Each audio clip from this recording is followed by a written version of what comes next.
कि सुबह 4 बजे दुश्मन के कोई 300 नफरी ने मेरे ऊपर अटैक किया सर। आप लोग कितने थे? हम लोग 7 नफरी थे। 7 नफरी। न्यू तनवीर मेरी पोस्ट थी, उस पे मैं अपनी डिप्टी सरंजाम। बहादुरी का क्या कारनामा है बहादुरी का कि 7 आदमियों पे 300 आदमी हमलावर हो रहे हैं। सुभान अल्लाह। ये कामयाबी उस वक्त तक थी जब तक आपका दुश्मन की फौज से सामना नहीं हुआ था, और इनका ख्याल ये था कि जून से पहले जो है उसको दुश्मन को पता ही नहीं चलेगा कि हम यहाँ पर आकर बैठ गए। बर्फ में इन्होंने अपने लोगों को भेजा, और जिन लोगों को भेजा था उनको ये नहीं बताया गया था कि तुम क्या करने जा रहे हो। अजीब तरह का ये एक्सीलेंट ऑपरेशन था। मैंने तमाम कमांडिंग ऑफिसर से और तमाम ब्रिगेड कमांडरों से एक ही सवाल किया कि ये बताइए कि ये जो आप कर रहे हैं, जो जहां जा रहे हैं, what are the aims and objectives of this operation. मुझे किसी से इसका जवाब नहीं मिला। इसे कहते हैं बहादुरी। जी, मैं 4 बजे दुश्मन को कैप्चर कर चुका था। मैं सिर्फ इंतजार में था कि वो क्लोज हो जाएं, उस वक्त मैं उन पे फेर गिराऊं, क्योंकि उनका ज्यादा से ज्यादा नुकसान हो जाए। अचानक खुदा के करना भी ऐसा हुआ, 5 बजे के करीब उन्होंने एक जगह में सटे कर लिया, और मामूली उन्होंने एटी कुकर पर चाय की तैयारी किया, आधा कप चाय पियेंगे। जब वो चाय की तैयारी कर रहे उस वक्फे में क्लोज होते मैंने अपना गन का फायर खोल लिया, LMG का, जिसमें मछलियों की तरह मछली पानी से बाहर निकाला तो किस तरह उभरती, इस तरह बस बर्फ के ऊपर उछलने लगी। इंडियंस के पास रीइंफोर्समेंट थी, सप्लाईज वो रिकैप्चर कर रहे, सारा कुछ कर रहे। हमारे पास सप्लाईज भी नहीं थी, हमारे राशंस खत्म हो रहे थे, वी वर डग इन, हमारे पास रिसोर्सेज खत्म हो रहे थे, और लॉसेस, मैसिव लॉसेस हो रहे थे, because we were in bunkers, और वो कोई बाहर निकलते तो वो उनके एयरफोर्स ऊपर फिर रही थी। सो मतलब वी वर बीइंग पाउंडेड, और तो उस वक्त हमारी जो कैजुअलिटीज थी बढ़ रही थी, और लोगों, हमारे सोल्जर्स के rations had run out, starvation was setting in, technically बड़ा बुरा हाल हो चुका था। तो जमीन से बोफोर्स तोपों और आसमान से इंडियन एयरफोर्स ने पाकिस्तानी फौज का हाल बेहाल कर दिया। उन्हें समझ ही नहीं आ रहा था कि करें तो क्या करें। न बचने का रास्ता था, न भाग निकलने का। गोलियां नहीं थी, गोला बारूद नहीं थे, राशन नहीं था। पाकिस्तानी फौज भूखों मर रही थी। लेकिन यहां पर पाकिस्तानी फौज के कुछ जवान भूखे पेट भी लड़ने को तैयार थे। उनकी तारीफ तो बनती है, क्योंकि वायरलेस पर वो रोटी नहीं, गोली उनका दबाव बनाया। तकरीबन कोई 150 के करीब नफरी उसी जगह में लेट ही रहे। पूरा बर्फ का एरिया खून ही खून नजर आ रहा था, लाशों के ढेर लग गए थे। मैंने खड़ा होकर एक नारा लगाया, और दूसरी बात मैंने उनको कहा, भाई साहब आ जाओ, अभी पीछे भागने का वक्त नहीं, आगे बढ़ो। हलवा मैंने तैयार किया है, मेरा नाम फिरोज खान है, मेरे साथ हलवा खाएं, फिर आप लोग वापस जाएं, मैं आप लोगों को कुछ भी नहीं करूंगा। लेकिन जो भागे उन्होंने न बर्फ को देखा, न उन्होंने बोल्डर देखा, न उन्होंने कोई खड्डा देखा। वो ऐसे भाग रहे थे कि जैसा कि मैं कहता हूं कि कोई पागल कुत्ता इस किस्म का नहीं भागता। और उसके बाद मैंने पीछे से उनको आवाज दी कि वाजपेयी साहब को मेरा सलाम कहना।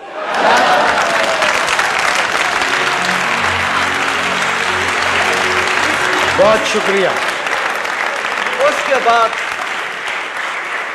तीसरा नंबर पर मैंने उनसे अर्ज किया, भाई ये तकलीफ आप क्यों करते हैं, आप आगे बढ़े, हम सब मिलकर कश्मीर को आजाद करते हैं। बहुत शुक्रिया।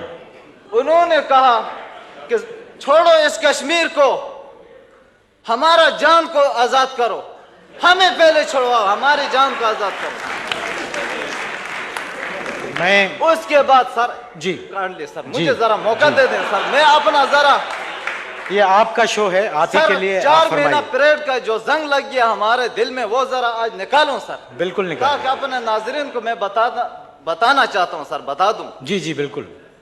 उसके बाद 4 दिन तक उन्होंने अपनी डेड बॉडीज लगातार पीछे ढुलाई करते गए सर। हमने किसी ने नहीं ले गया सर। 3 दिन के बाद फिर अटैक हो गया, पोस्ट कब्जा हो गया सर। दूसरा दिन फिर एक इंडियन फौजी आ गया सर, करीब आ गया तो मैंने उसको बताया भाई मैं जख्म है, मुझे नहीं मार रहा है। पाकिस्तानी फौजी हुनर शेर ही नहीं, कई और जवान जिन्हें भारत की सेना ने पकड़ा, उन्होंने यही बातें कही।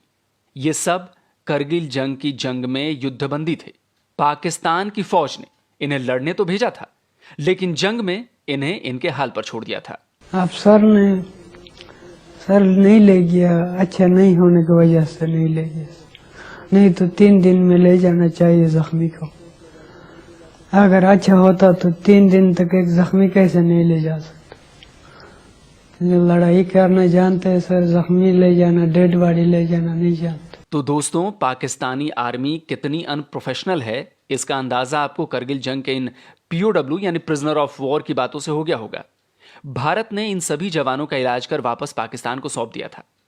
इस सबूत को देखने के बाद पाकिस्तानी दर्शक कहेंगे कि जबरन बयान लिया गया होगा, लेकिन दोस्तों सच ये है कि पाकिस्तानी फौज के इन जवानों ने अपनी ही फौज की पोल खोल दी। अगर ये सबूत भी नहीं मानते हैं आप, तो मेरे पास आज सबूतों की लंबी फहरिस्त है। अपने कमांडरों से इजाजत लिया, लेकिन उन्होंने फेर करने का हमें हुक्म नहीं दिया। मैंने यहां तक भी अपना कमांडर कर्नल तनवीर साहब से अर्ज की थी, अगर आप मुझे इजाजत देते हैं तो मैं उनकी 50 नफरी को कैदी बना के आपके सामने ला सकता हूं।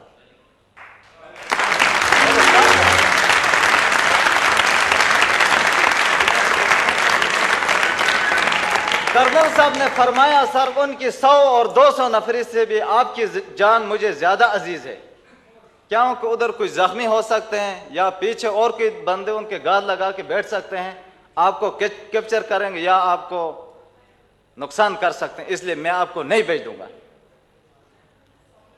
4 दिन उन्होंने लगातार अपनी डेड बॉडी ढुलाई किया। उसके बाद 5वां दिन मैं रखी के तौर पर मुझे शक था कि दुश्मन कहीं इस जगह में पोस्ट ना बनाए या स्क्रीन ना खोलें।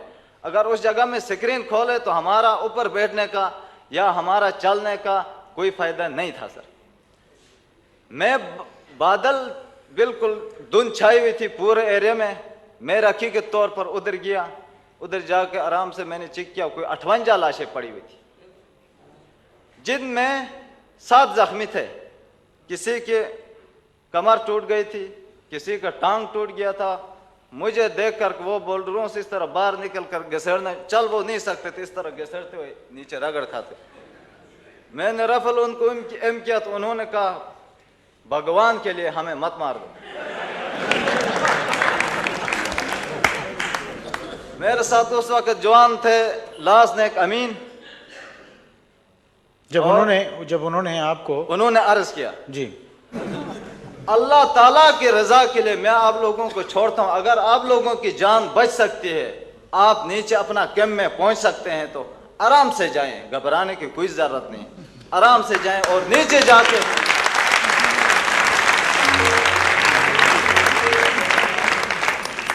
अपने जवानों से कहें कि ताजा दम इस एरिया में भेज दे, क्योंकि यहां पे फिरोज खान बैठा हुआ है। ताजा दम जवान।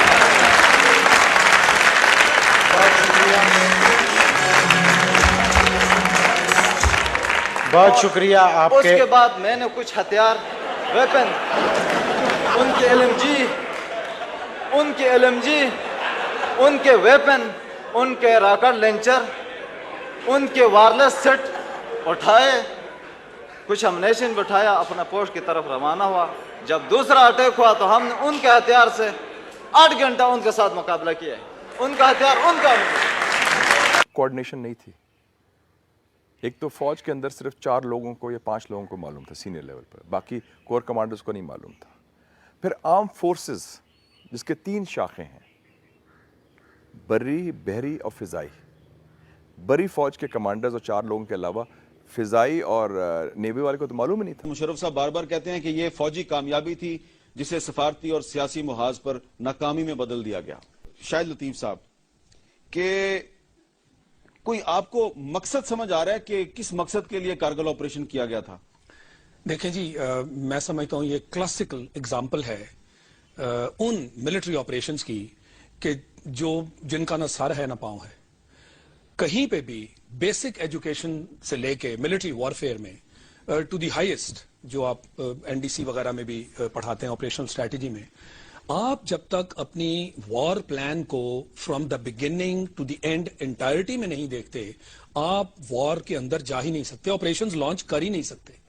ये कैसा ऑपरेशन है कि जिसके अंदर आपको एम्स एंड ऑब्जेक्टिव्स क्लियर नहीं है, क्योंकि मॉरली तो वो हाई ग्राउंड्स पे थे ना। आपने एलओसी क्रॉस की, आपने जाके उन पे अटैक कर दिया। क्या हम तारीख से सबक नहीं सीखते?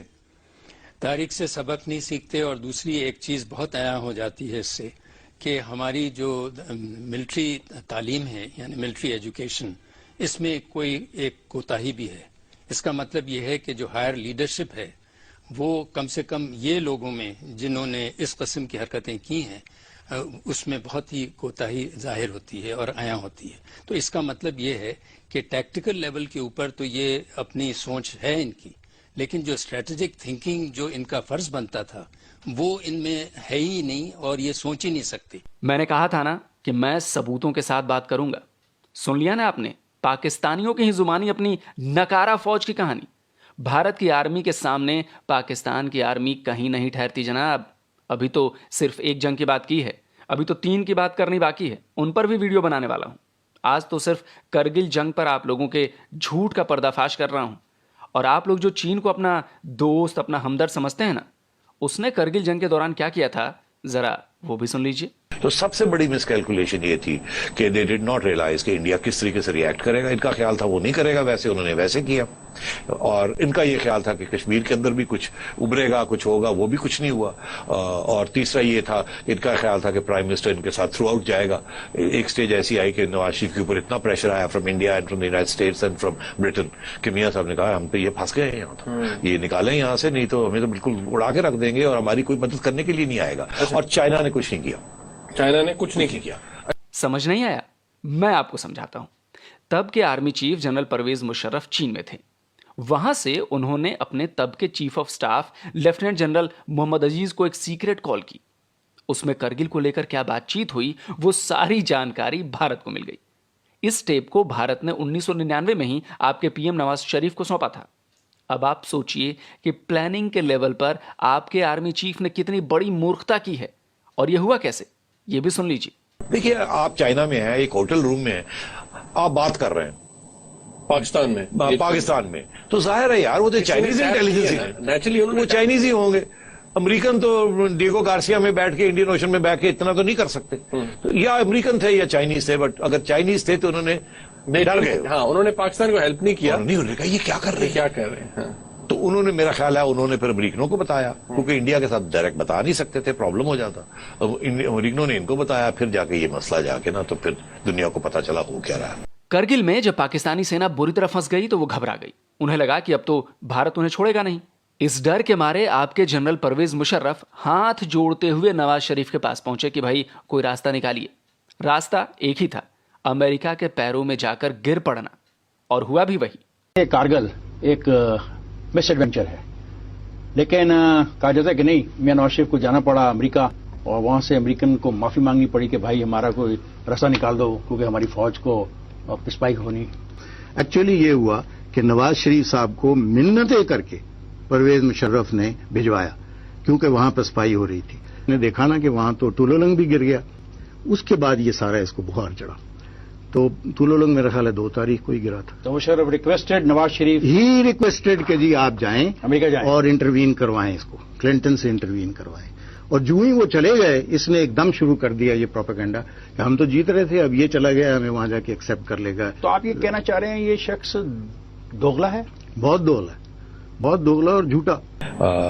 तो फिर मियां साहब ने क्लिंटन के साथ राब्ता किया और क्लिंटन को मिलने गए, और वहां जो हुआ वो फिर स्ट्रोप टैबलेट साहब हैं जिन्होंने पूरी किताब, एक चैप्टर पूरा लिखा है, क्योंकि वो नोट्स ले रहे थे।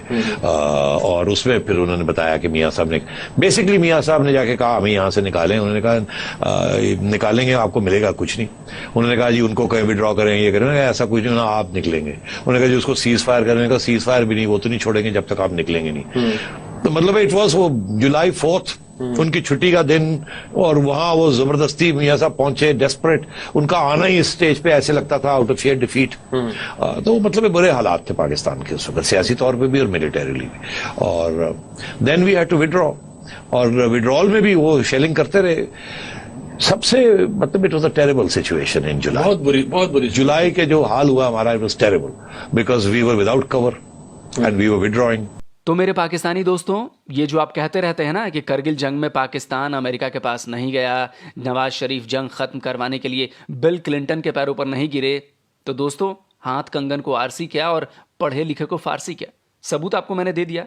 करगिल जंग हारने का नतीजा पाकिस्तान को सिर्फ जंग के मैदान में ही नहीं भुगतना पड़ा, दुनिया भर में क्या हाल हुआ ये भी पाकिस्तानियों की ही जुबानी सुन लीजिए।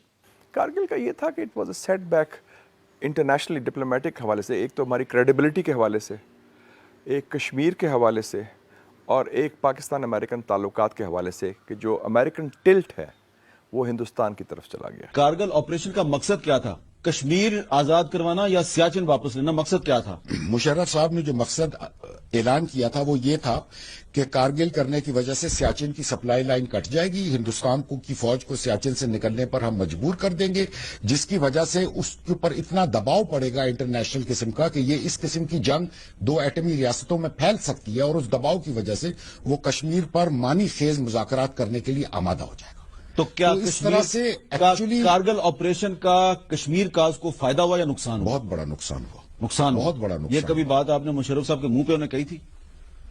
वाजपेयी चल के आए थे पाकिस्तान, बस में बैठ के पाकिस्तान आए थे, और पाकिस्तान बहैसियत मुल्क के बहुत एक in a very dignified and proud manner हमने रिसीव किया था इंडियन प्राइम मिनिस्टर को उसकी, और वो बात करने आए थे और बात चल रही थी। उसके बाद जनरल मुशर्रफ को तो मिन्नतें करनी पड़ी। General Musharraf had to walk on his knees and go to the Indians and keep saying कि जी बात करें हमारे से। फाइनल जो उन्होंने जिस तरीके से जो स्ट्रैटेजी, मिलिट्री स्ट्रैटेजी की, दैट वाज वेरी गुड, और पॉलिटिकल स्ट्रैटेजी इंटरनेशनल कम्युनिटी को साथ लिया। 1971 में इंडिया ने इंटरनेशनल कम्युनिटी को साथ लिया था, हम अग्रेसर हमें डिक्लेयर हो गए थे, याद है आपको? और अभी भी वही हुआ, और हम हमेशा आइसोलेट हो जाते हैं और हमें इंडिया जो है वो इंटरनेशनल डिप्लोमेसी की उसकी बेहतर है, हमारी नहीं है, सीधी सी बात। We get pipped. तो दोस्तों, जैसा कि मेरा वादा था, एक भी हिंदुस्तानी को बतौर सबूत पेश नहीं किया मैंने। पाकिस्तानियों की जुबानी करगिल जंग की हकीकत आपके सामने रखी। किस तरह पाकिस्तानी फौज ने एक बेहद बुरा और निचले दर्जे का मिलिट्री ऑपरेशन प्लान किया, किस तरह उन्हें शिकस्त झेलनी पड़ी, और किस तरह दुनिया भर में पाकिस्तान आर्मी की तथाकथित काबिलियत के बारे में पता चला उन लोगों के लिए जिन्होंने कमेंट में 4 जंगों के बारे में लिखा है कि 71 को छोड़ पाकिस्तान कभी नहीं हारा। तो भाइयों, करगिल का सच आपके सामने ला दिया मैंने। बाकी जंगों में क्या हुआ था वो भी लाऊंगा। वैसे मुझे यह भी पता है कि पाकिस्तानी दर्शकों को मिर्ची लगेगी, लेकिन दोस्तों यही सच्चाई है। सच को स्वीकार करें, कम से कम हमारी नहीं तो अपने लोगों की बातों पर भरोसा करें। आपके दिमाग में जो झूठ भरा जाता है ना,